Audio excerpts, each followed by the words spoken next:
വറഹ്മത്തുള്ളാഹി വബറകാതുഹു. അഊദു ബില്ലാഹി മിനശ് ശൈത്വാനിർ റജീം. ബിസ്മില്ലാഹിർ റഹ്മാനിർ റഹീം. അൽഹംദുലില്ലാഹി റബ്ബിൽ ആലമീൻ വബിഹി നസ്തഈൻ. നുസല്ലി വനുസല്ലിമു അലാ സയ്യിദിനാ വഹബീബിനാ മുഹമ്മദിൻ സ്വല്ലല്ലാഹു അലൈഹി വഅലാ ആലിഹി വസഹ്ബിഹി അജ്മഈൻ. അമ്മാ ബഅദ്. സ്നേഹധന്യരായ വിദ്യാർത്ഥികളെ, അല്ലാഹു ഈ കൊടിയതും പിരിയുന്നതും ഒക്കെ സ്വാലിഹായ അമലായി സ്വീകരിക്കട്ടെ. അൽഹംദുലില്ലാഹ്, ഒരു ആഴ്ചക്കാലമായി നമ്മുടെ ഹദീസ് ഡിപ്പാർട്ട്മെന്റ് നടത്തുന്ന ഹദീസ് ഇന്റൻസീവ് റിസർച്ച്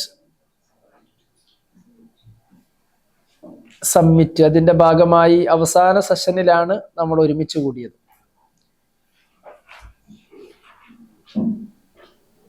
ഇസ്ലാമിക ശരീഅത്തിലെ പ്രമാണങ്ങളിൽ ഏറ്റവും പ്രധാനമായ ഖുർആൻ കഴിഞ്ഞാൽ രണ്ടാമത്തെ പ്രമാണം അസുന്നത്തുൻ നബവിയ്യ, ഹദീസാണ്. ആ ഹദീസുമായി ബന്ധപ്പെട്ട ഒരുപാട് മേഖലകൾ നമ്മൾ ചർച്ച ചെയ്തു, കേട്ടു. സനദുമായി ബന്ധപ്പെട്ടൊക്കെ നിങ്ങൾ ആഴത്തിൽ മനസ്സിലാക്കിയിട്ടുണ്ടാകും എന്ന് വിചാരിക്കുന്നു. ഇന്ന് നമ്മളിവിടെ പ്രധാനമായ രണ്ട് അവതരണങ്ങൾ ശ്രവിക്കുകയുണ്ടായി. ഒന്ന്, വ്യത്യസ്ത പ്രദേശങ്ങളിൽ വ്യത്യസ്ത സ്കോളേഴ്സിന്റെ നേതൃത്വത്തിൽ നടന്ന ഇജ്തിഹാദ്, ഗവേഷണം, അവരുടെ മദ്ഹബുകളുടെ ക്രോഡീകരണം, ആധികാരികത, ഇതൊക്കെയാണ് ഒരവതരണത്തിൽ നമ്മുടെ ഫായിസ് അവതരിപ്പിച്ചത്. രണ്ടാമത്തെ വിഷയം, നമ്മുടെ ഇസ്ലാമിക് സ്കോളേഴ്സ് അവരുടെ വൈജ്ഞാനിക സമ്പാദനത്തിലും പ്രസരണത്തിലും അവർ പാലിച്ച എത്തിക്സ് അല്ലെങ്കിൽ അദബുകൾ, ഇതൊക്കെയാണ് രണ്ടാമത്തെ അവതരണത്തിൽ നമ്മൾ ശ്രവിച്ചത്. പഴയകാല പണ്ഡിതന്മാർ അവരുടെ ജ്ഞാന സമ്പാദനം, അതുപോലെ പ്രസരണം, അതിലവർ സ്വീകരിച്ച മെത്തഡോളജിയാണ് നമുക്ക് പ്രധാനമായി അനാവരണം ചെയ്യാനുള്ളത്. ഏതായാലും ഇൽമിന് വലിയ പ്രാധാന്യം വിശുദ്ധ ദീന് കൊടുക്കുന്നുണ്ട് എന്ന് നമുക്കൊക്കെ അറിയാം. ഖുർആൻ പരിശോധിച്ചാലും ഹദീസ് നോക്കിയാലും ധാരാളം തെളിവുകൾ അതിന് പിൻബലമായി നമുക്ക് കാണാൻ കഴിയും.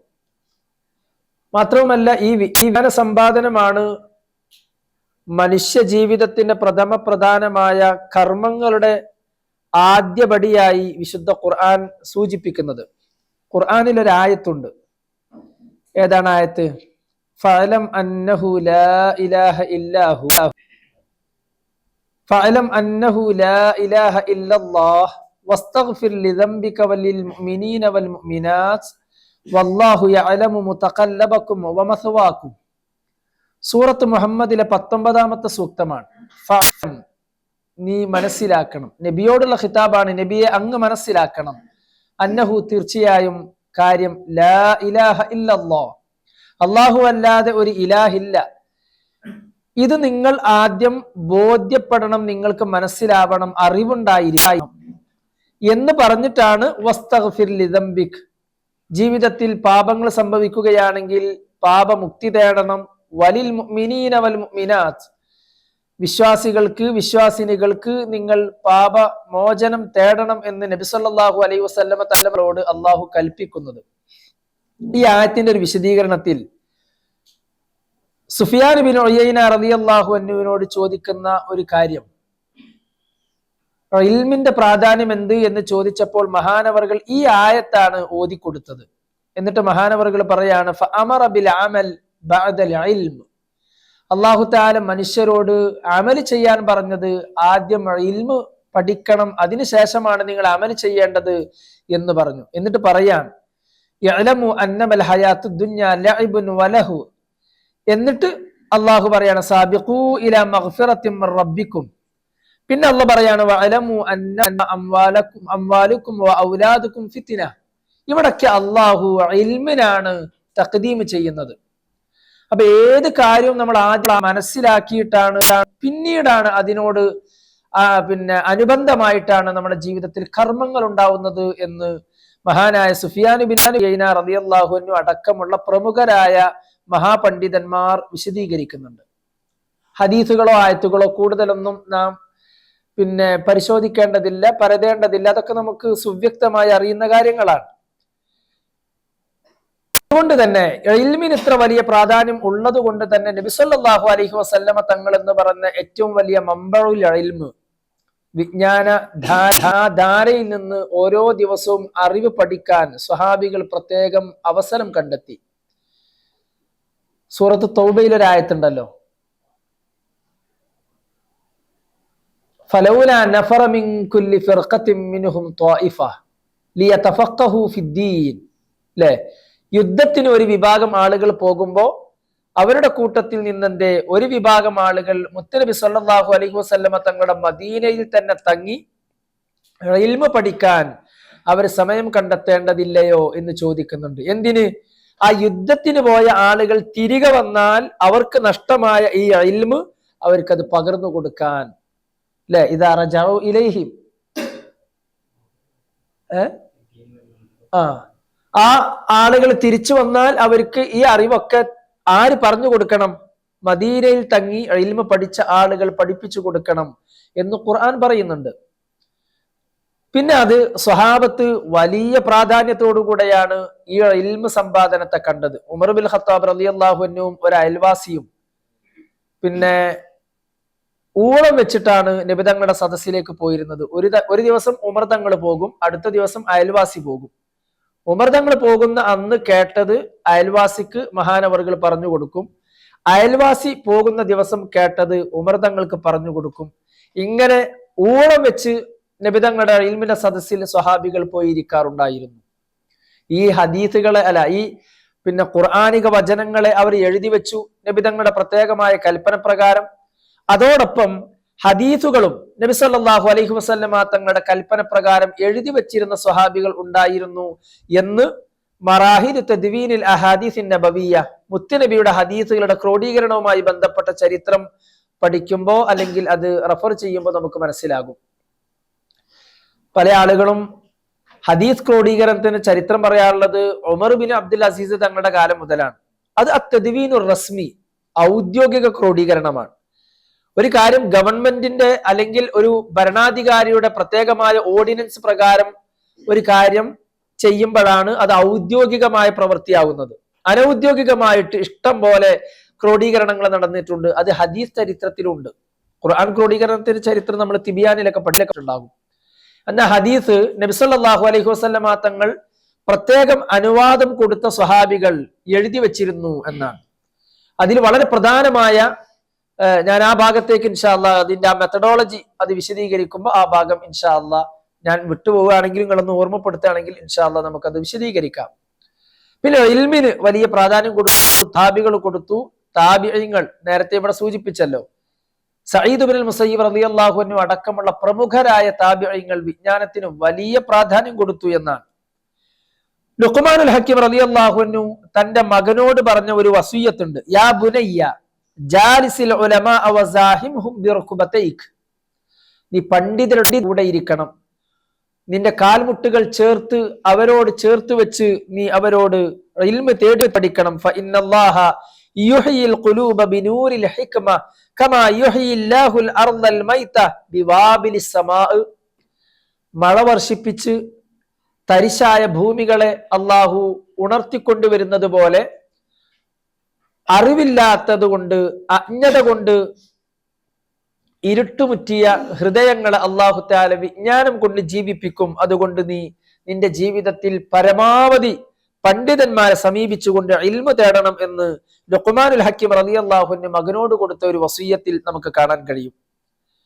അതുകൊണ്ട് തന്നെ സ്വഹാബികളുടെ കൂട്ടത്തിൽ 1-ാം നൂറ്റാണ്ടിൽ, 2-ാം നൂറ്റാണ്ടിൽ, 3-ാം നൂറ്റാണ്ടിലൊക്കെ വിജ്ഞാന സമ്പാദനത്തിന് വേണ്ടി മഹാത്യാഗം സഹിച്ച പണ്ഡിതന്മാരെ നമുക്ക് കാണാൻ കഴിയും, ഇഷ്ടം പോലെ.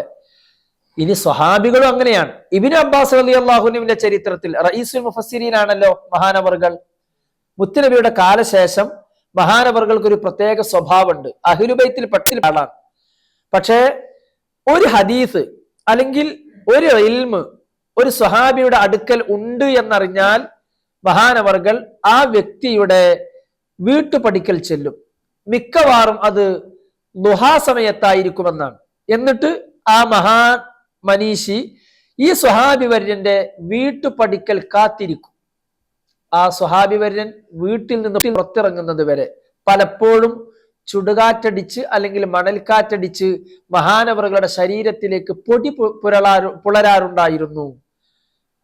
പൊടിയാകും. എന്നിട്ട് ഈ സ്വഹാബി വീട്ടിൽ നിന്ന് കതക് തുറന്ന് പുറത്തു വരുമ്പോ അഹ്ലുബൈത്തിൽപ്പെട്ട ഇബ്നു അബ്ബാസ് തങ്ങളുടെ ഈ രംഗം കാണുമ്പോൾ അവർക്ക് വേദന തോന്നും. എന്തിനാ നിങ്ങൾ ഇത്ര കഷ്ടപ്പെടുന്നത്? നിങ്ങൾ ഒന്ന് പറഞ്ഞാൽ ഞങ്ങൾ അങ്ങോട്ട് വരില്ലേ എന്ന്.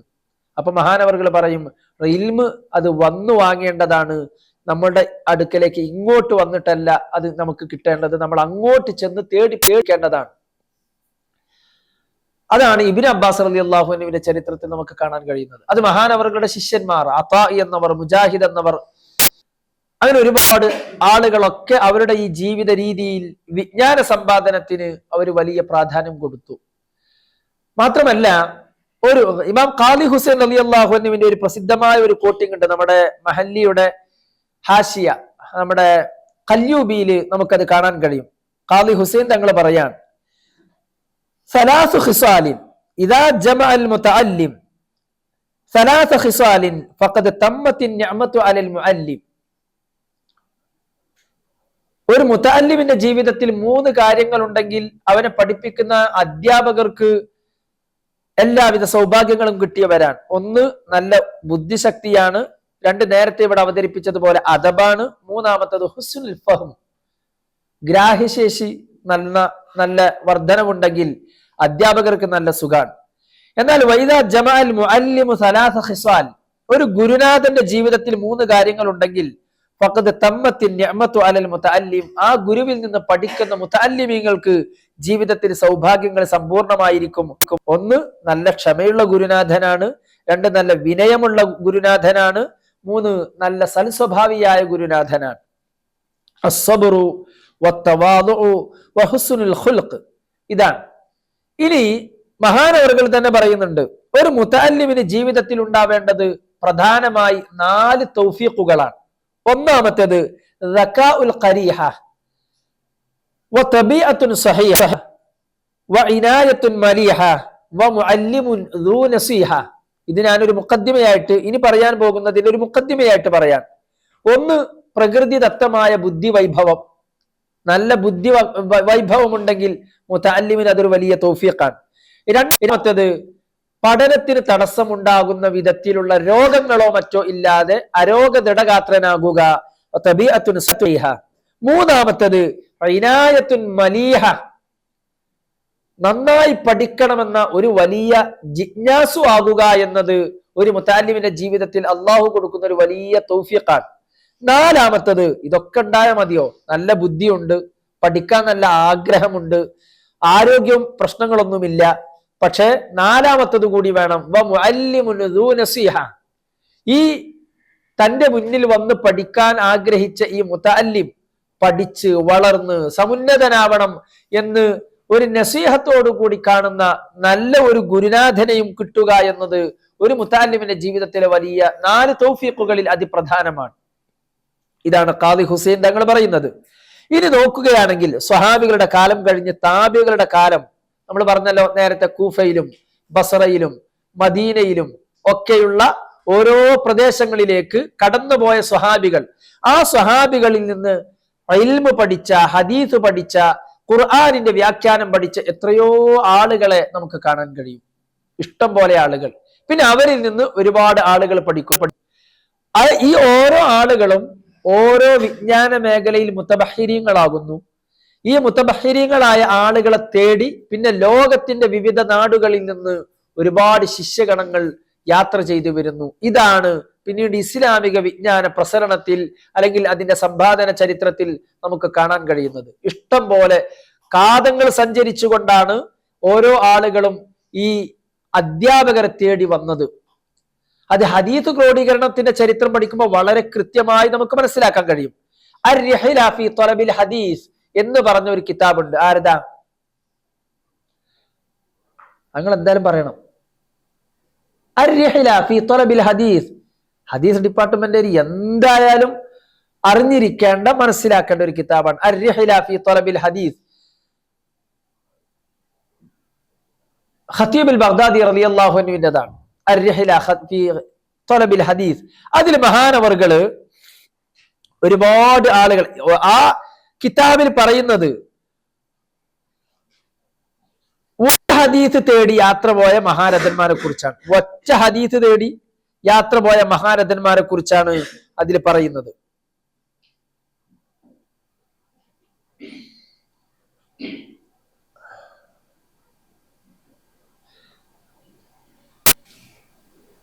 അൽ Hafiz Abu Bakr Ahmad bin Khatib al ബഗ്ദാദിയുടേതാണ്. അദ്ദേഹത്തിന്റെ പേര് Abu Bakr Ahmad bin Ali bin Thabit എന്നാണ്. മഹാനവറുകള് 392 ജനിച്ചു, 463 വഫാത്തായി. മഹാപണ്ഡിതനാണ്, ഒരുപാട് ഗ്രന്ഥങ്ങൾ എഴുതിയ പണ്ഡിതനാണ് അൽ ഖതീബ് അൽ ബഗ്ദാദി. ഇതില് ഈ കിതാബിന്റെ അവസാനം ഇതിന്റെ ഇൻഡെക്സ് പരിശോധിക്കുമ്പോൾ നമുക്ക് വളരെ കൃത്യമായി മനസ്സിലാകും. പിന്നെ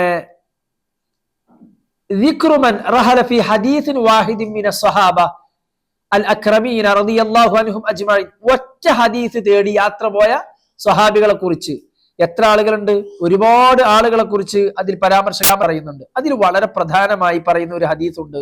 ജാബിർ ബിൻ അബ്ദില്ലാ റളിയല്ലാഹു അൻഹു മഹാനവർകൾ ഷാമിലുള്ള ഒരാളുടെ അടുക്കൽ മുത്തുനബി സല്ലല്ലാഹു അലൈഹി വസല്ലമ തങ്ങൾ പറഞ്ഞ ഒരു ഹദീസ് ഉണ്ട്, താൻ അറിയാത്ത ഒരു ഹദീസ് ഉണ്ട് എന്ന് അദ്ദേഹത്തിന് വിവരം.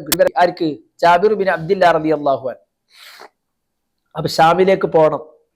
ഷാമിലേക്ക് പോകണമെങ്കിൽ പിന്നെ അദ്ദേഹത്തിന് യാത്രാ സൗകര്യത്തിന് വേണ്ടി അദ്ദേഹം ഒരു ഒട്ടകത്തെ വാങ്ങി. ഫഷ്തറ ബഈറൻ, ഒരു ഒട്ടകം വാങ്ങി. എന്നിട്ട് മാസത്തെ യാത്ര അദ്ദേഹം നടത്തി. എന്നിട്ട് ഈ വ്യക്തിയെ ചെന്ന് അന്വേഷിച്ചു. നോക്കുമ്പോൾ അബ്ദുല്ലാഹിബിൻ ഉനൈസ് എന്ന് പറയുന്ന വ്യക്തിയാണ് ഈ ഹദീസ് അറിയുന്ന വ്യക്തി. അദ്ദേഹത്തിന്റെ വീട്ടുപടിക്കൽ ചെന്ന് വാതിൽ മുട്ടുകയാണ്. അപ്പോ ഒരു ദൂതൻ വന്നു. എന്താണെന്ന് ചോദിച്ചു.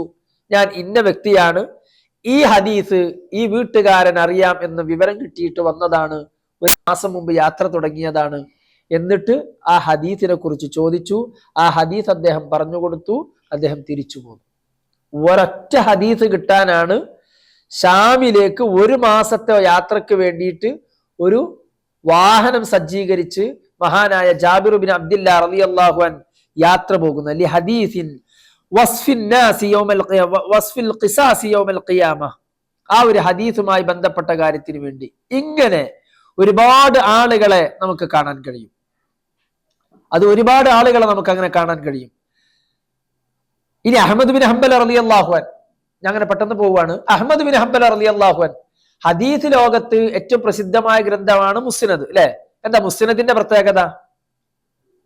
മുസ്നദിന്റെ പ്രത്യേകത ഇപ്പോ അൽ ജാമിഉ സഹീഹുൽ ബുഖാരി, അത് എന്താ? ഹദീസ് രംഗത്തെ 8 ഇനങ്ങളുടെ സമാഹാരമാണ് അൽ ജാമിഉ സഹീഹ്. അത് ഇമാം ബുഖാരി തങ്ങളുടേത്. അതില് പിന്നെ തഫ്സീർ ഉണ്ടാകും, മഗാസി ഉണ്ടാകും, ഫിഖ് ഉണ്ടാകും. അങ്ങനെ 8 ഇനങ്ങളുണ്ട് ഏതില്? സഹീഹുൽ ബുഖാരി. അതുകൊണ്ടാണ് അതിനെക്കുറിച്ച് അൽ ജാമിഉ സഹീഹ് എന്ന് പറയുന്നത്. സുനൻ എന്ന് പറഞ്ഞാൽ നമുക്കറിയാം ഫിഖ്ഹിന്റെ ബാബുകളുടെ ഓർഡറാണ്. എന്നാൽ മുസ്നദ് എന്ന് പറഞ്ഞാലോ അത് റാവിമാരുടെ ഓർഡർ അനുസരിച്ചായിരിക്കും. അഥവാ ഒന്നാമത്തേതില് ഇമാം അബൂ ഹുറൈറ തങ്ങളുടെ ഒരു ഹദീസ് കൊണ്ടുവന്നാൽ പിന്നെ അബൂ ഹുറൈറ തങ്ങളുടെ ഹദീസുകൾ മാത്രം, അബൂബക്കർ സിദ്ദീഖ് തങ്ങളുടെ ഹദീസ് കൊണ്ടുവന്നാൽ മഹാനവറുകൾ നിവേദനം ചെയ്ത ഹദീസുകൾ, അതിന് വിഷയാധിഷ്ഠിതമല്ല എന്നർത്ഥം. അതെന്തായിരിക്കും? റാവി അധിഷ്ഠിതമായിരിക്കും. ഈ ഹദീസുകൾക്കാണ്, ഗ്രന്ഥത്തിനാണ് മുസ്നദ് എന്ന് പറയുന്നത്. ഈ മുസ്നദ് മഹാനവറുകൾ 40,000 ഹദീസാണ് നിലവിൽ മുസ്നദിലുള്ളത്. ലക്ഷക്കണക്കിന് ഹദീസുകളിൽ നിന്ന് കടഞ്ഞെടുത്ത 40,000 ഹദീസുകൾ, ലക്ഷക്കണക്കിന് ഹദീസുകൾ. എന്നാൽ അഹ്മദ് ബിൻ ഹംബൽ റളിയല്ലാഹു അൻഹുവിനെ കുറിച്ച് ഇബ്നുൽ ജൗസി റളിയല്ലാഹു അൻഹു പറയുന്നുണ്ട്. എന്താ പറയുന്നത്? ലഖദ് ത്വാഫൽ ഇമാം അഹ്മദ് ബിൻ ഹംബൽ അൽ ദുനിയ മർറതൈനി ഹത്താ ജമഅൽ മുസ്നദ്. ദുനിയാവ് 2 തവണ ചുറ്റിയിട്ടാണ് ഇമാം അഹ്മദ് ബിൻ ഹംബൽ റളിയല്ലാഹു അൻഹു അദ്ദേഹത്തിന്റെ മുസ്നദ് രേഖപ്പെടുത്തിയത് എന്ന്. അപ്പൊ എത്ര സഞ്ചരിച്ചിട്ടുണ്ടാകും? ഇമാം ഷാഫി തങ്ങൾ തന്നെ നോക്കൂ, 13ാമത്തെ വയസ്സിൽ മഹാനവർകൾ 20 വയസ്സ് തികയുന്നതിന് മുമ്പ് മഹാനവർകൾ മാലിക് റളിയല്ലാഹു അൻഹുവിൽ നിന്ന് വിജ്ഞാനം പഠിച്ചു കഴിഞ്ഞിട്ടുണ്ട്, അല്ലെ? 20 വയസ്സ് തികയുന്നതിന് മുമ്പ് മഹാനവർകൾക്ക് ഫത്വ കൊടുക്കാനുള്ള അനുവാദം മാലിക് റളിയല്ലാഹു അൻഹു കൊടുത്തിട്ടുണ്ട്. എത്ര ചെറുപ്പത്തിലാണ്, വളരെ ചെറുപ്പത്തിൽ. പിന്നെ മഹാനവറുകൾ ഏതൊക്കെ രാജ്യങ്ങളിലേക്ക് സഞ്ചരിക്കുന്നുണ്ട്. മഹാനവറുകൾ മക്കയിലായിരുന്നു, ഉമ്മ മക്കയിലേക്ക് കൊണ്ടുവന്നു. അവിടെ നിന്ന് മഹാനവറുകൾ പിന്നെ ഇറാഖിലേക്ക് പോയി, ഇറാഖിൽ നിന്ന് പിന്നെ ഈജിപ്തിലേക്ക് പോയി. അങ്ങനെ ഒരുപാട് രാജ്യങ്ങളിലൂടെ സഞ്ചരിക്കുന്നുണ്ട് മഹാനായ ഇമാം ഷാഫിഈ റളിയല്ലാഹു അൻഹു. ഈ ഇമാം ഷാഫിഈ തങ്ങളും അഹ്മദ് ബിൻ ഹംബലും ഗുരു ശിഷ്യന്മാരാണ്. പക്ഷെ രണ്ടുപേരും അങ്ങോട്ടും ഇങ്ങോട്ടും ആദരിക്കുന്ന ഒരു രീതി നമുക്ക് ചരിത്രത്തിൽ കാണാൻ കഴിയും. അപ്പോ നിരന്തരമായ യാത്രകൾ ഈ വിജ്ഞാന സമ്പാദനത്തിൽ ഇവർ വളരെ പ്രധാനമായി കണ്ട ഒരു കാര്യമാണ്. ഈ യാത്രകളെ കുറിച്ച് മാത്രം ഒരുപാട് ഗ്രന്ഥങ്ങൾ രചിക്കപ്പെട്ടിട്ടുണ്ട്. എന്തിനാണ് ഇവർ യാത്രകൾ നടത്തിയിരുന്നത്? ഈ ഹദീസുകളുമായി ബന്ധപ്പെട്ട യാത്രകൾ പ്രധാനമായി അതിന്റെ ലക്ഷ്യം ഒരു 4-5 കാര്യങ്ങൾ പ്രധാനമായി രേഖപ്പെടുത്തപ്പെട്ടത് നമുക്ക് കാണാൻ കഴിയും. ഒന്നാമത്തേത് തലബുൽ ഹദീസ്, ഹദീസുകൾ തേടിയാണ് യാത്ര പോകുന്നത്. അത് തന്നെ അത്തസബ്ബുത്ത് ഫിൽ ഹദീസ്, രണ്ടാമത്തെ ലക്ഷ്യം. ഒരു ഹദീസ് കിട്ടിയിട്ടുണ്ടാകും, പക്ഷെ ആ ഹദീസ് എത്രമാത്രം ഓതന്റിക് ആണ് എന്ന് ഉറപ്പുവരുത്താൻ വേണ്ടിയിട്ട് ദീർഘമായ യാത്രകൾ അവർ പോയിട്ടുണ്ട്. പിന്നെ ത്വലബുൽ ഉലുവ് ഫി സനദ്, അതറിയാലോ. എന്ന് പറഞ്ഞാല് ഇപ്പോ ഞാൻ ഒരു ഹദീസ് കേട്ടു ഒരു ഷെയ്ഖിൽ നിന്ന്. ആ ഷെയ്ഖ്, ആ ഹദീസ് കേട്ട ഷെയ്ഖ് ഇപ്പോൾ ജീവിച്ചിരിപ്പുണ്ട് എങ്കിൽ ഞാൻ എന്ത് ചെയ്യും? ആ ഷെയ്ഖിൽ നിന്ന് ആ ഹദീസ് നേരിട്ട് കേൾക്കാൻ വേണ്ടിയിട്ട് യാത്ര പോകും. അത് മാസങ്ങളോളം യാത്ര പോകും. എന്തിനാണത്? നമ്മൾ പഠിച്ചിട്ടുണ്ട്, സനദിൽ എത്രമാത്രം വസായിത്തുകൾ, റുവാത്തുകൾ കുറയുന്നോ അതിനനുസരിച്ച് ആ ഹദീസിന്റെ ആധികാരികത വർദ്ധിക്കും. അതിനുവേണ്ടി അതാണ് ത്വലബുൽ ഉലുവി ഫി സനദ്. നാലാമത്തെ ലക്ഷ്യം അൽ ബഹ്സു അൻ അഹ്വാലിർ റുവാത്ത്. തനിക്ക് കിട്ടിയ ഒരു ഹദീസ്, ആ ഹദീസിലെ റാവിമാരുടെ അവസ്ഥകൾ കൃത്യമായി പഠിക്കാൻ വേണ്ടി ആ റാവിമാരുടെ നാടുകളിലേക്ക് അവർ ദീർഘമായ യാത്രകൾ നടത്തിയിട്ടുണ്ട്. അഞ്ചാമത്തെ ഒരു ലക്ഷ്യം മുദഖറത്തുൽ ഉലമാഇ ഫീ നഖ്ദിൽ അഹാദീസി വഇലലിഹാ. ഹദീസുകളെ കുറിച്ചുള്ള നഖ്ദ്, ക്രിറ്റിസം, അതുപോലെ ആ ഹദീസുകളുടെ ഇലലുകൾ കൃത്യമായി പണ്ഡിതന്മാരുമായി ചർച്ച ചെയ്യാൻ വേണ്ടിയിട്ട് ദീർഘമായ യാത്രകൾ ഇവർ നടത്തിയിട്ടുണ്ട്. അപ്പൊ യാത്രയുടെ പ്രധാനമായ 5 ലക്ഷ്യങ്ങളാണ് പറഞ്ഞത്. ഒന്ന്, ഹദീസ് സമ്പാദിക്കാൻ. 2, കിട്ടിയ ഹദീസുകൾ ആധികാരികമാണ് എന്ന് ഉറപ്പുവരുത്താൻ. മൂന്നാമത്തത്, സനദിൽ ഉയർന്ന സനദുകൾ തേടിപ്പോകുക എന്ന ലക്ഷ്യത്താൽ. നാലാമത്തത്, കിട്ടിയ സനദിലെ ഓരോ റാവിമാരെ കുറിച്ചും കൃത്യമായി പഠിക്കാൻ. അഞ്ചാമത്തത്, താൻ നേടിയ ഓരോ ഹദീസുകളെ കുറിച്ചും അതിന്റെ നിരൂപണത്തെക്കുറിച്ചും ആ ഹദീസുകളുടെ ഇലലുകളെ കുറിച്ചും ഒക്കെ പണ്ഡിതന്മാരുമായി ചർച്ച ചെയ്യാൻ. ഈ 5 കാര്യങ്ങൾക്ക് വേണ്ടിയിട്ടാണ് ഇവർ ഈ യാത്രകളൊക്കെ പോയിരുന്നത്. ആ യാത്രകൾ നിരന്തരം നടത്തി ധാരാളം ഹദീസുകൾ ഇവരൊക്കെ ക്രോഡീകരിച്ചു, ലക്ഷക്കണക്കിന് ഹദീസുകൾ. ഇദാ സഹൽ ഹദീസ് ഫഹുവ മദ്ഹബി എന്നാര് പറഞ്ഞിട്ടുണ്ട്? ഷാഫി ഇമാം പറഞ്ഞിട്ടുണ്ട്. അപ്പൊ ചില ആളുകൾ, ഇപ്പത്തെ ചില ആളുകൾ പറയാറുണ്ട്, ഷാഫി ഇമാം അങ്ങനെ പറഞ്ഞിട്ടുണ്ടെങ്കിൽ നമ്മുടെ മദ്ഹബിൽ നമുക്ക് ഒരു ഹുക്കുമ്, ആ ഹുക്കുമിന് വിരുദ്ധമായി സഹിഹായ ഒരു ഹദീസ് കണ്ടാൽ ആ ഹദീസ് പിടിച്ചിട്ടല്ലേ നമ്മൾ ചെയ്യേണ്ടത്. അപ്പൊ നമ്മൾ മനസ്സിലാക്കേണ്ട ഒരു കാര്യം, ഷാഫി ഇമാം 204 വഫാത്താകുന്നുണ്ട്, അല്ലെ? 256 ആര് വഫാത്താകുന്നത്? ഇമാം ബുഖാരി തങ്ങള് വഫാത്താകുന്നത്. അപ്പൊ ഷാഫി ഇമാം ബുഖാരി ഇമാമിന് കിട്ടിയതിനേക്കാൾ എത്രയോ ഹദീസ് കിട്ടിയ ആളാണ് ആര്? ഷാഫി ഇമാം. ആ ഷാഫി ഇമാമാണ് നമ്മുടെ മദ്ഹബിലെ ഒരു ഹുക്മ പറഞ്ഞതെങ്കിൽ പിന്നെ അതിന് വിരുദ്ധമായി എന്ന് തോന്നുന്ന ഒരു ഹദീസ് സഹീഹായി നമുക്ക് കിട്ടിയാലും അത് ആർക്ക് കിട്ടിയ ഹദീസ് ആയിരിക്കും? അല്ലെങ്കിൽ അതിനേക്കാൾ പ്രബലമായ സഹീഹായ ഹദീസ് കിട്ടിയ അടിസ്ഥാനത്തിലായിരിക്കും ഷാഫി ഇമാം ഹുക്ം നിർദ്ധാരണം ചെയ്തിട്ടുണ്ടാവുക.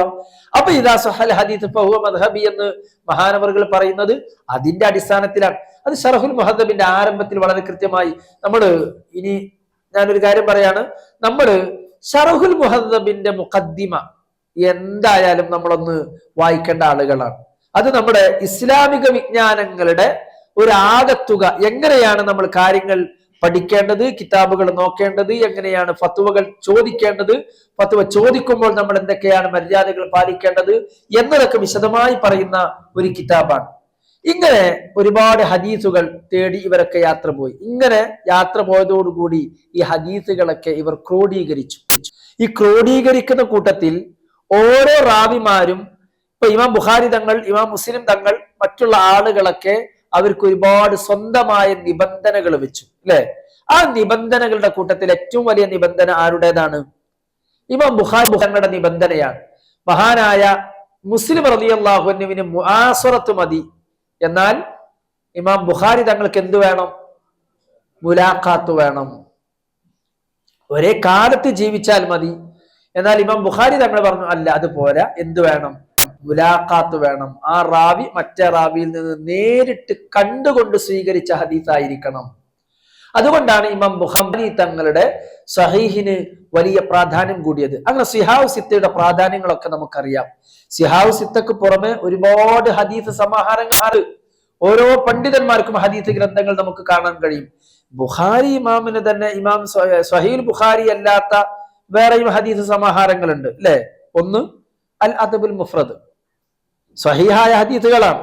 അൽ അദബുൽ മുഫ്രദ് എന്ന് ഒരു മുഅ്മിനായ മനുഷ്യന്റെ, മുസ്ലിമായ മനുഷ്യന്റെ നിത്യജീവിതത്തിൽ പാലിക്കേണ്ട മര്യാദകളാണ് ആ ഒരു സമാഹാരത്തിൽ ക്രോഡീകരിക്കപ്പെട്ട ഹദീസുകളിൽ നമുക്ക് കാണാൻ കഴിയുന്നത്.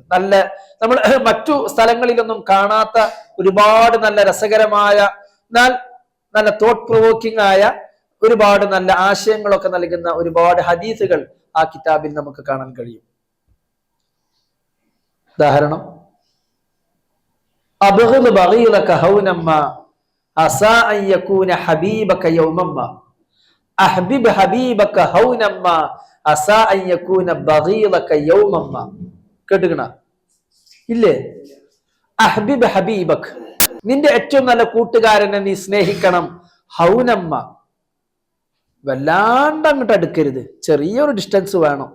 കാരണം അസാ അൻ യകൂന ബഗീലക യൗമമ്മ, എപ്പോഴെങ്കിലും അവൻ ചെറിയ ഒരു നിസ്സാര കാരണത്താൽ നിന്റെ ശത്രുവായി മാറാൻ സാധ്യതയുണ്ട്. അപ്പൊ വലിയ ടെൻഷനൊന്നും ഇല്ലായിരിക്കാൻ വല്ലാണ്ട് അങ്ങോട്ട് അടുക്കരുത്.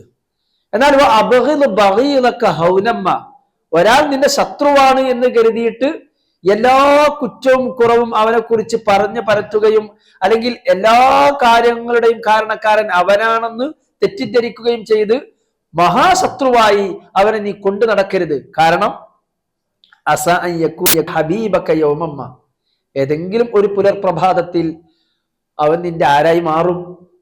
കൂട്ടുകാരനായി, പ്രിയപ്പെട്ടവനായി മാറും. അപ്പോൾ ഇണങ്ങുമ്പോൾ പൊരുത്തപ്പെടാവുന്നതേ പിണങ്ങുമ്പോൾ പറയാവൂ എന്ന് പറഞ്ഞതുപോലെ ഈ ഒരു വലിയ ആശയമൊക്കെയുള്ള ഹദീസുകളൊക്കെ ഈ അൽ അദബുൽ മുഫ്രദിൽ നമുക്ക് കാണാൻ കഴിയും. ഇമാം ബുഖാരി തങ്ങളുടെ ഒരു സമാഹാരമാണ്. അപ്പോ അവരൊക്കെ അതിന് ഒരുപാട് മെത്തഡോളജികൾ കണ്ടു, ഇഷ്ടം പോലെമായ ക്രൈറ്റീരിയകൾ വെച്ചു. ഓരോ ഹദീസും രേഖപ്പെടുത്തുന്നതിന് മുമ്പ് മഹാനവർകൾ അത് സ്വഹീഹിൽ രേഖപ്പെടുത്തുന്നതിന് മുമ്പ് കുളിച്ച് വൃത്തിയായി വസ്ത്രം ധരിച്ച് സുഗന്ധം പുരട്ടി ഇസ്തിഖാറത്തിന്റെ റക്അത്ത് നിസ്കരിച്ച് റസൂലുള്ളാഹിന്റെ റൗളയുടെ ചാരത്ത് വെച്ച് ദുആ ചെയ്ത് ആണ് ഓരോ ഹദീസുകളും രേഖപ്പെടുത്തിയത് എന്ന് അങ്ങനെ കാണാം. അങ്ങനെ ഓരോ മുഹദ്ദിസീങ്ങൾക്കും അവരുടേതായ ഒരുപാട് മെത്തഡോളജികൾ ഉണ്ടായിരുന്നു. ഇതിൽ ഏറ്റവും കൂടുതൽ വളരെ ഓതന്റിക്കായി അല്ലെങ്കിൽ കൂടുതൽ നമുക്ക് ജെന്യൂനായി തോന്നുന്ന നിബന്ധനകൾ വെച്ച ആള് ഇമാം ബുഖാരി തങ്ങളായതുകൊണ്ട് തന്നെ മഹാനവറുകളുടെ സ്വഹീഹിനെ മഹാന്മാരായ ഒരുപാട് പണ്ഡിതന്മാർ, സ്കോളേഴ്സ് എന്തായി, അതിന് ശർഹുകൾ എഴുതി, അതിന് വ്യാഖ്യാനങ്ങൾ എഴുതി. ഇപ്പൊ കിതാബുകളെ കുറിച്ച്, മുസന്നിഫീങ്ങളെ കുറിച്ച് രേഖപ്പെടുത്തുന്ന ഒരു ചരിത്രം പറയുന്ന ഒരു കിതാബാണ് ഹാജി ഖലീഫയുടെ കശ്ഫുൽ ലുനൂൻ. അല്ലെ, നമ്മുടെ ലൈബ്രറിയിൽ ഇല്ലേ കശ്ഫുൽ ലുനൂൻ അൻ ആസാമിൽ കുതുബി വൽ ഫുനൂൻ ലിൽ ഹാജി ഖലീഫ എന്നാ കാണാ. അത് തുർക്കി പേരാണ്, ചലബ്. ഈ തുർക്കി പേരിൽ നമ്മൾ അറബിയിൽ ഹാജി ഖലീഫ എന്നൊക്കെയാണ് എഴുതുക, പക്ഷെ അത് തുർക്കി ഉച്ചാരണത്തിൽ പറയുമ്പോൾ വേറെ ആയിരിക്കും. അപ്പൊ അതില് എന്റെ ഓർമ്മ ശരിയാണെങ്കിൽ 72 അല്ലെങ്കിൽ 80 താഴെ വ്യാഖ്യാനങ്ങളാണ് ആ ഒരു ഗ്രന്ഥത്തിൽ ഇമാം ബുഖാരിയുടെ സ്വഹീഹിന് രേഖപ്പെടുത്തി വെക്കപ്പെട്ടത്. എന്നാൽ 125 വ്യാഖ്യാനങ്ങൾ അതിന് വിരചിതമായിട്ടുണ്ട് എന്ന് ഞാൻ വേറൊരു സ്ഥലത്ത് വായിച്ചിട്ടുണ്ട്. ഈ വിരചിതമായി കൊണ്ടിരിക്കുന്നു. മലയാളികൾ പോലും എഴുതിയിട്ടുണ്ട്. മലയാളികൾ പോലും ഇമാം ബുഖാരി തങ്ങളുടെ സ്വഹീഹിന്റെ ചില ആളുകൾ ചില അധ്യായങ്ങള്, ചില ആളുകൾ ഒരൊറ്റ ഹദീസിന്, അങ്ങനെയൊക്കെ വിവിധങ്ങളായ രൂപത്തിൽ ഈ ഗ്രന്ഥങ്ങളെ പുരസ്കരിച്ചുകൊണ്ട് ഒരുപാട് രചനകൾ നടക്കുന്നുണ്ട്. ഇത് അല്ലാഹു തആല അവരുടെ ഈ രചനകൾക്ക് ഖബൂലിയത്ത് കൊടുത്തു എന്നതിന്റെ ഏറ്റവും വലിയ ഒരു തെളിവാണ്. മനസ്സിലായോ? ഇതാണ് ഈ ഒരു ഹദീസുമായി ബന്ധപ്പെട്ട് പറയുമ്പോൾ. മാത്രമല്ല ഏത് വിഷയത്തിലും ആധികാരികത ഉറപ്പുവരുത്താൻ നമ്മുടെ എല്ലാ പണ്ഡിതന്മാരും, ഹദീസ് മാത്രമല്ല ഏത് വിഷയത്തിലെ രചനകൾ നോക്കുകയാണെങ്കിലും ആധികാരികത ഉറപ്പുവരുത്തിയിട്ട് മാത്രമേ അത് അവരുടെ ഗ്രന്ഥങ്ങളിൽ രേഖപ്പെടുത്തി വെച്ചിരുന്നുള്ളൂ.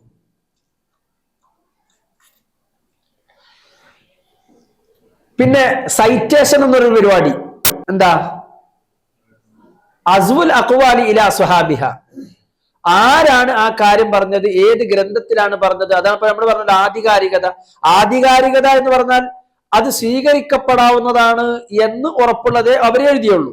രണ്ടാമത്തത്, ഇത് ആര് പറഞ്ഞതാണ്, ഏത് ഗ്രന്ഥത്തിൽ പറഞ്ഞതാണ് എന്ന് കൃത്യമായി ഓരോ പണ്ഡിതന്മാരും ഓരോ ഫന്നിലും അവരുടെ രചനകളിൽ രേഖപ്പെടുത്തി.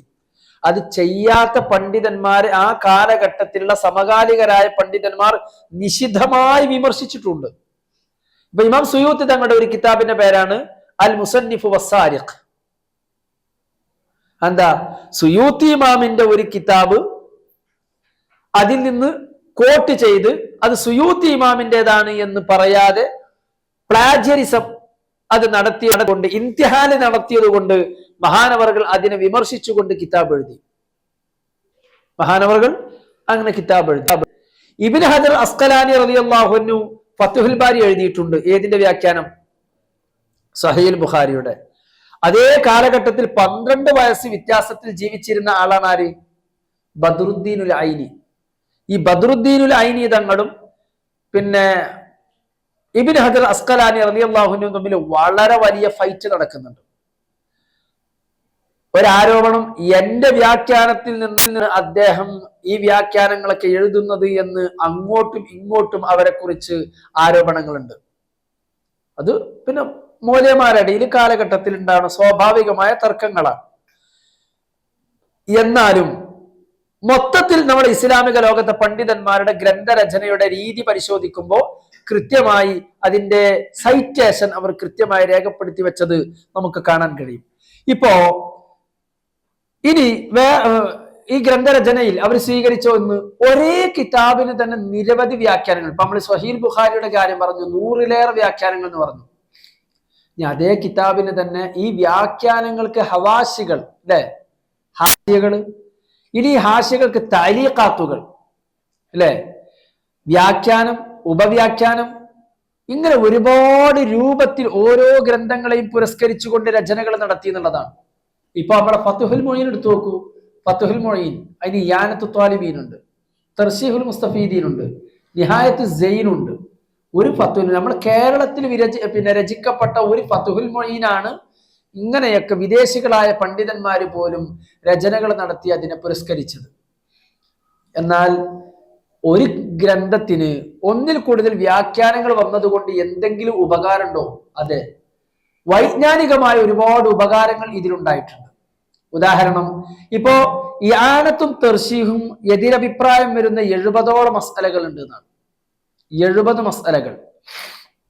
ഇതില് തർശീഹിൽ പലയിടത്തും ഇആനത്തിന്റെ മുസന്നിഫിനെ കൃത്യമായി നഖദ് ചെയ്യുന്ന, ക്രിറ്റിസൈസ് ചെയ്യുന്ന ഒരുപാട് സ്ഥലങ്ങൾ നമുക്ക് കാണാൻ കഴിയും. ഉദാഹരണം, 1-2 ഉദാഹരണങ്ങൾ നമ്മൾക്ക് വേണമെങ്കിൽ വായിക്കാം.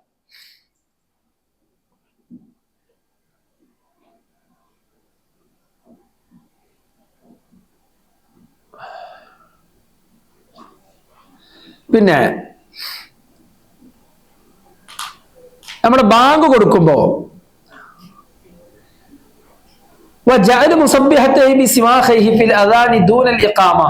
അത് സുന്നത്താണ്.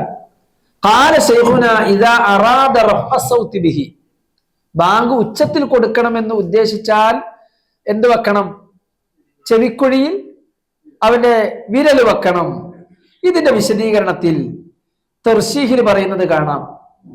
ഖൗലുഹു ഖാല ശൈഖുനാ ഐ ഫിൽ ഫത്ഹി ഫത്ഹുൽ ജവാദിൽ. ഫത്ഹുൽ ജവാദ് ആരതാ? ഇബ്നു ഹജർ തങ്ങളതാണ്. ഷെയ്ഖുന ഇത് എവിടെ പറഞ്ഞത്? ഫത്ഹുൽ ജവാദി എന്ന കിതാബിൽ പറയുന്നു. എന്താ ഇബാറത്ത്? وأن يكون حال أذانه أي الذي يسن له الرفع فيه كما هو ظاهر دون إقامته إصبعاه أي أنملتا سبابته بسماخيه انتهى. അപ്പൊ ഫത്ഹുൽ ജവാദിലെ ഇബാറത്താണ് ആര് കോട്ട് ചെയ്യുന്നത്? തർശീഹിന്റെ മുസന്നിഫ് കോട്ട് ചെയ്യുന്നത്. എന്നിട്ട് മൂപ്പർ പറയാൻ فلعل المحشي لم يطلع عليها حيث نفاها عنه. ഹാഷിയക്കാരൻ ഇത് കാണാതെ പോയിട്ടുണ്ടാകും. അതാരെ മൂപ്പര് ക്രിറ്റിസൈസ് ചെയ്യുന്നത്? യാനത്തിന്റെ ആളെ. അതെന്തുകൊണ്ടാണ് യാനത്തിന്റെ ആ ഭാഗത്തെ ഇബാറത്ത് നോക്കുമ്പോൾ നമുക്ക് മനസ്സിലാകും. അവിടെ യാനത്തിന്റെ ഇബാറത്തും കൂടി ഞാൻ വായിച്ചുതരാം. ഉദാഹരണം ഒന്നും മതിയല്ലോ. ഖൗലുഹു ഖാല ശൈഖുന ഇൻ അറാദ, അല്ലേ? ഇതാണ് ഇപ്പൊ ഫത്ഹുൽ മുഈന്റെ ഇബാറത്ത്. ഐ യുസന്നുൽ ജഅലുൽ മദ്കൂറു ഇൻ അറാദ റഫഅ സൗതി ബിഹി ഐ ബിൽ അദാനി. ഇവിടെ പറയാൻ വൽ ഖൈദുൽ മദ്കൂറു ലൈസ മദ്കൂറൻ ഫി തുഹ്ഫതി വലാ ഫി ഫത്ഹിൽ ജവാദി ഫലഅല്ലഹു ഫി ഗൈരിഹിമാ മിൻ ബഖിയത്തി കുതുബിഹി. ഇബ്നു ഹജർ തങ്ങള് ഈ പറഞ്ഞ കാര്യം തുഹ്ഫയിലില്ല, ഫത്ഹുൽ ജവാദിലും ഇല്ല. അപ്പൊ അദ്ദേഹത്തിന്റെ മറ്റു ഫിഖ്ഹി കിതാബുകളിലായിരിക്കാം എന്നാണ് ആര് പറഞ്ഞത്? ഇആനത്തിന്റെ മുസന്നിഫ് പറഞ്ഞത്. പക്ഷേ തർശീഹുകാരൻ എന്ത് ചെയ്തു? അല്ല, ഇത് ശൈഖുന എവിടെ പറഞ്ഞ ഇബാറത്ത് തന്നെയാണ്, ഫത്ഹുൽ ജവാദിൽ പറഞ്ഞ ഇബാറത്ത് തന്നെയാണ്. അപ്പൊ ഖൗലുഹു ഖാല ശൈഖുന ഐ ഫീ ഫത്ഹിൽ ജവാദ് എന്നിട്ട് ഇവിടെ അവസാനം പറയാൻ ലഅല്ലൽ മുഹസ്സി ലം യത്തലി അലൈഹി, ഹാഷിയക്കാരൻ ഇത് കാണാതെ പോയതായിരിക്കാം. അപ്പൊ ഓരോ ഹാഷിയകളും രചിക്കപ്പെടുന്നതിൽ ഇഷ്ടം പോലെ വൈജ്ഞാനികമായ എന്തുണ്ട്? ഉപകാരങ്ങൾ ധാരാളമായി നമുക്ക് കാണാൻ കഴിയും. ഇങ്ങനെ ഇഷ്ടം പോലെ നല്ല രസകരമായ പിന്നെ വേറെയുണ്ട്. ഈ ഇയാനത്തുമായി ബന്ധപ്പെട്ട് തന്നെ നമ്മളെ ഫത്ഹു പിന്നെ തർശീഹിൽ വേറൊരു സ്ഥലത്ത് ഒരു ഇബാറത്ത് നല്ല അടിപൊളിയായിട്ട് ഉഷാറായിട്ട് നഖ്ദ് ചെയ്യുന്നത് നമുക്ക് കാണാൻ പറ്റും. ഫഹർർ, അതുകൊണ്ട് മോനെ ഇയാളെ കിതാബ് നോക്കുമ്പോ നീ നന്നായി ശ്രദ്ധിക്കട്ടോ എന്ന് ആരെ യാനത്തുകാരന് നന്നായി ഇതാ ഫലഅംരി ഇന്ന തർക്കഹു ലഅസ്വ ഫീ മിസ്ലി ദാലിക മാ യസ്അബു ഖബൂലുഹു അല ത്വാലിബ് ഫഹർറുഹു. അപ്പൊ ഇബ്നു ഹജർ തങ്ങൾ ഈ കാര്യം പറഞ്ഞത് ഇന്ന കിതാബിലാണ് എന്ന് യാനത്തുകാരൻ പറഞ്ഞു. പക്ഷെ ആ കിതാബില ഇല്ല. പിന്നെ ആ കിതാബ് പിന്നെ ഇബ്നു ഹജർ തങ്ങളുടേത് ആ ഇബാറത്ത് വേറെ സ്ഥലത്താണുള്ളത്. മനസ്സിലായോ? അങ്ങോട്ട് മൂപ്പര് ചോദിക്കാണ് فانظر من أين للمحشي الجزم بفواتها بمضي وقت شروط الشمس وارتفاعها فلا أمري إن تركه العزو في مثل ذلك مما يصعب قبوله على الطالب فحرره. അതുകൊണ്ട് യാനത്തിന്റെ ആ ഭാഗമൊക്കെ മുത്താല ചെയ്യുമ്പോൾ നന്നായി നോക്കണം എന്ന് തർശീഹിലെ മുസന്നിഫ് പറയാണ്. ഇത് ഞാനൊരു ഉദാഹരണം പറഞ്ഞതാണ്. ഇങ്ങനെ ഓരോ കിതാബിലും ഓരോ ഫന്നിലും നമുക്ക് കാണാൻ പറ്റും. ഇനി നമുക്ക് ഇപ്പൊ ശറഹുൽ അഖായിദ് അല്ലെങ്കിൽ നമ്മുടെ മുഖ്തസർ, ഈ മുഖ്തസറും ഈ കാര്യങ്ങളും ഒക്കെ അവർ രചിക്കുന്ന സമയത്ത് തഫ്താസാനി അതിന് വ്യാഖ്യാനം എഴുതുന്നതിന് മുമ്പ് ഇമാം ഖസ്വീനി അല്ലെങ്കിൽ അതിനു മുമ്പ് അതിന്റെ മിഫ്താഹി എഴുതിയ പിന്നെ ആരി സക്കാക്കി, ഇവരൊക്കെ ഓരോ ഇൽമും തഹരീർ ചെയ്ത് തദ്ഖീഖ് ചെയ്ത് തൻഖീഹ് ചെയ്ത് ആ ഒരു കാര്യത്തെ കിട്ടിയാൽ അതിനെ കൃത്യമായി തൻഖീഹ് ചെയ്ത് പിന്നെ അതിനെ തഹരീർ ചെയ്ത് ഒക്കെയാണ് അവരത് എന്ത് ചെയ്യുന്നത്, ആ ഒരു മസ്അല ആ കിതാബിൽ പറയുന്നത്. പിന്നെ ആ പറഞ്ഞ മസ്അലയിൽ വൈരുദ്ധ്യങ്ങൾ ഉണ്ടെങ്കിൽ അതിന്റെ ശാരിഹികൾ എന്ത് ചെയ്യും? അതിനെ ക്രിറ്റിസൈസ് ചെയ്യും. ഇങ്ങനെ ഇസ്ലാമിക ലോകത്തെ ഈ രചനകളെ കുറിച്ച് മാത്രം പഠനം നടത്തിയ ഇഷ്ടം പോലെ ആധുനിക പണ്ഡിതന്മാരെ നമുക്ക് കാണാൻ കഴിയും.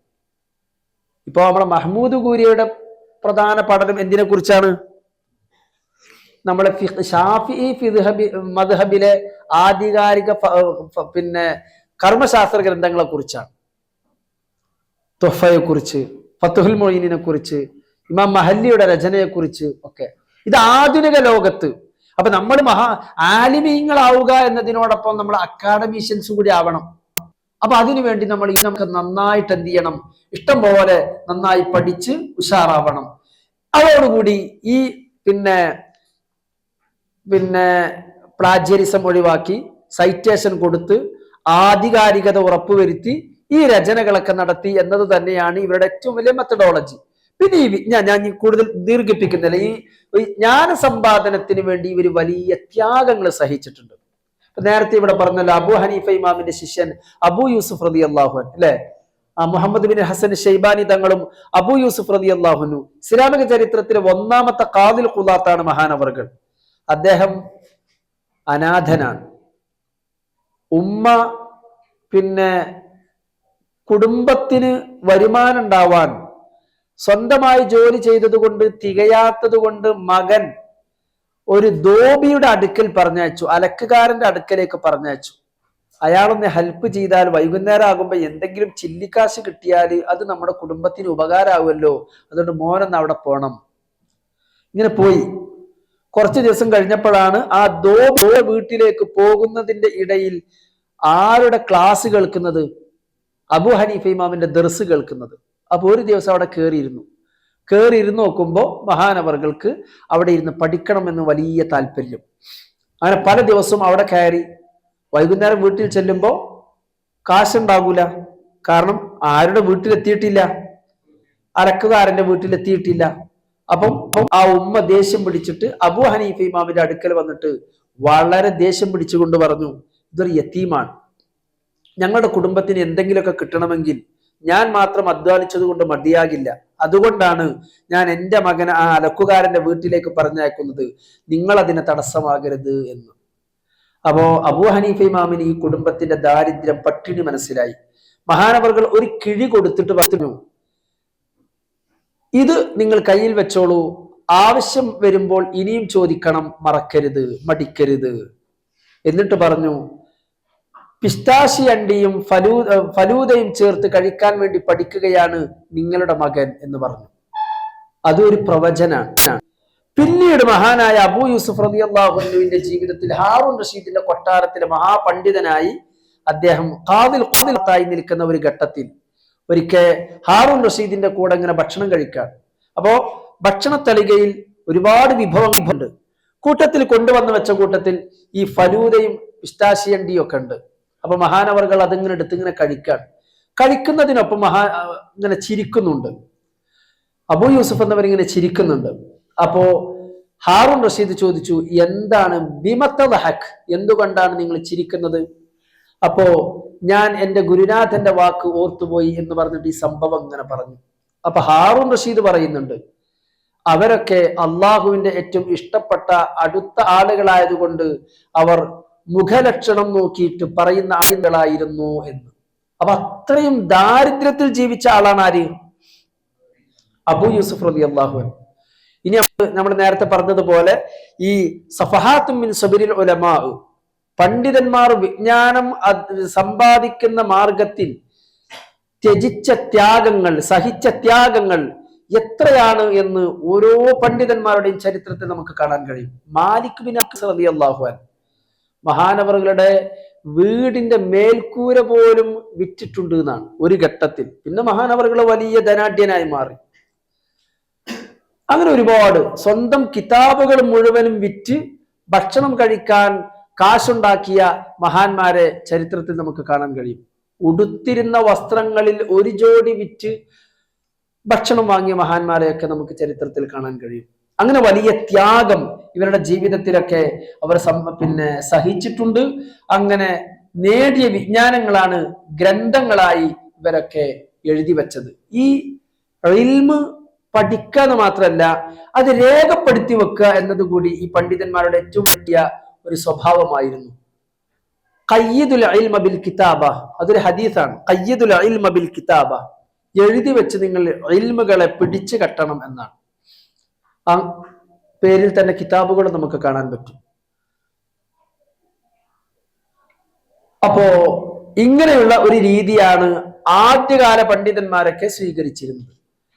ഹദീസ് ക്രോഡീകരണത്തിൽ സ്വഹാബികൾ, സിദ്ദീഖുൽ അക്ബർ തങ്ങൾ, ഉമർ തങ്ങൾ, അലി റളിയല്ലാഹു അൻഹു, ഉസ്മാൻ തങ്ങൾക്കൊക്കെ രേഖപ്പെടുത്തി വെച്ച ഹദീസുകൾ അവരുടെ കയ്യിൽ, സിദ്ദീഖ് തങ്ങൾക്ക് 500ഓളം ഹദീസ് ഉണ്ടായിരുന്നു എന്നാണ്.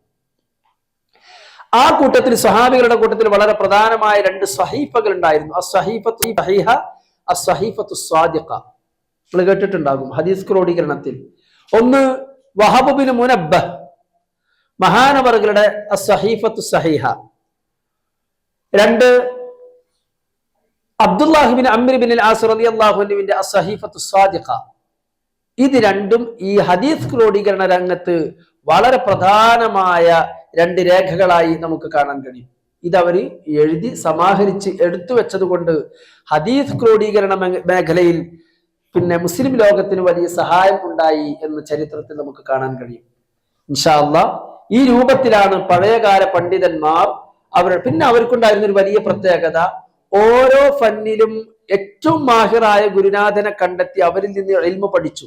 ഇമാം ബുഖാരിക്ക് 1000-ഓളം ശൈഖുമാരുണ്ടായിരുന്നു എന്നാണ്. അത് ഹദീസ് അടിപ്പോയത്. ഇമാം സുയൂത്തി അടക്കമുള്ള ഓരോരുത്തർക്കും 150, 100 ഗുരുനാഥന്മാരുണ്ടായിരുന്നു എന്നാണ്. കാരണം എന്താ, നമ്മളൊക്കെ ഇപ്പൊ ഒരു കോളേജിൽ പഠിക്കുന്നു, അവിടെ വന്ന ഉസ്താദുമാരിൽ നിന്ന് പഠിക്കുന്നു എന്നുള്ളതാണ്. ഇത് അവരങ്ങനല്ല. ഒരു ഉസ്താദ് ഇന്ന വിഷയത്തിൽ മാഹിറായ ഏറ്റവും വലിയ ഉസ്താദ് ആരാ, അയാൾ എവിടെയാണെന്ന് അന്വേഷിച്ച് അങ്ങോട്ട് യാത്ര പോകുന്ന ഒരു സ്ഥിതി വിശേഷമാണ് അവർക്കുണ്ടായിരുന്നത്. ഏതായാലും ആ ഒരു ലെഗസി, ആ ഒരു പാരമ്പര്യം നമ്മൾ നമ്മുടെ ജീവിതത്തിൽ ഉപയോഗപ്പെടുത്തണം. ഈ പ്രാമാണിക ഗ്രന്ഥങ്ങൾ, ഈ പ്രാമാണിക പണ്ഡിതർ, ഇവരെ കുറിച്ചൊക്കെ നിരന്തരം നമ്മൾ പഠിക്കുകയും അവരുടെ ഗ്രന്ഥങ്ങൾ നമ്മൾ റെഫർ ചെയ്യുകയും ആ ഗ്രന്ഥങ്ങളെ കുറിച്ച് ആധുനിക ലോകത്ത് നടന്നുകൊണ്ടിരിക്കുന്ന പഠനങ്ങൾ നമ്മൾ പ്രത്യേകം ശ്രദ്ധിക്കുകയും നമ്മുടേതായ കോൺട്രിബ്യൂഷൻസ് ആ മേഖലയിൽ കൊടുക്കുകയും ചെയ്യണം. അള്ളാഹു നമുക്ക് തൗഫീഖ് നൽകട്ടെ. ജസാക്കുമുല്ലാഹു ഖൈറ. അസ്സലാമു അലൈക്കും വറഹ്മത്തുള്ളാഹി വബറകാതുഹു.